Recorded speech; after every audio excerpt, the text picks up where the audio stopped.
Good to go na mga kabisyo, yung unit ni Sir Ronelo from Taguig. Andyan sila, bossing. Yan, pina-track wash lang muna namin ng bagya para fresh na fresh paglabas dito sa baluarte natin. Naging main concern nila Sir Ronelo, yung drop side cargo box nila. Pinatanggal na yun dati. Pakita ko sa inyo yung dating bed nung unit, nung bagong pasok sa baluarte natin. Eto mga kabisyo. Yan yung bed nila dati. At ito na nga siya ngayon, brand new aluminum siding yung ginamit natin. Yan 60 cm yung taas niya. May center post, syempre stainless din, mga naka-spring type.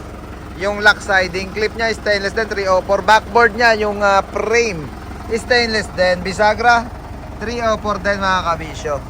Yung setup na, yan yung setup natin sa unit ni Sir Ronelo ng Taguig. Yung tailgate mga kabisyo, babaan niya ng bagya, 50 cm lang yung pinagawa niya para hindi siya pantay na pantay. Tail light, binago na rin, naglagay na lang ng grills protection mga kabisyo para pag merong tumama na matigas na bagay, hindi basta-basta direkta pupunta doon sa tail light at hindi siya basta-basta mababasag. Pati yung round tube dito na frame na rin niya. Step niya yung stainless na rin. Channel na binalutan natin ng stainless. Plate frame stainless na rin. Side grill 3-liner.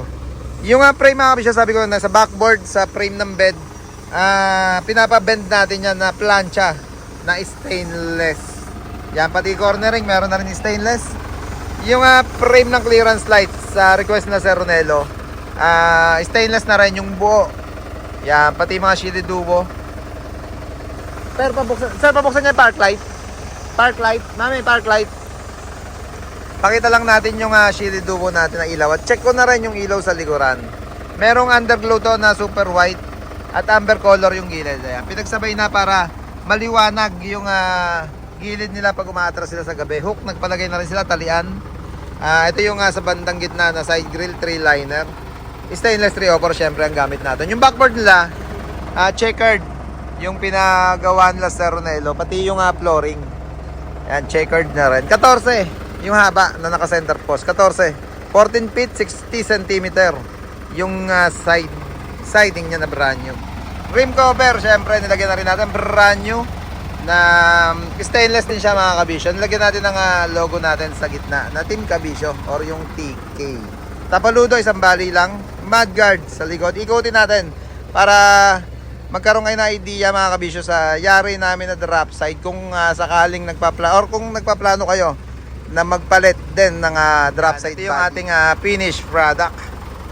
Pauwi na sila ng Taguig. Pati yung cabin mga kabisyo, retouch na ng bagya ni Sir Ronelo. Mga sticker niyan, capacity, business name.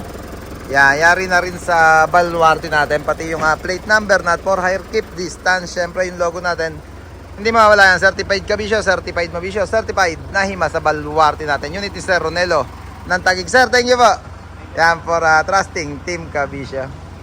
Yeah, boy.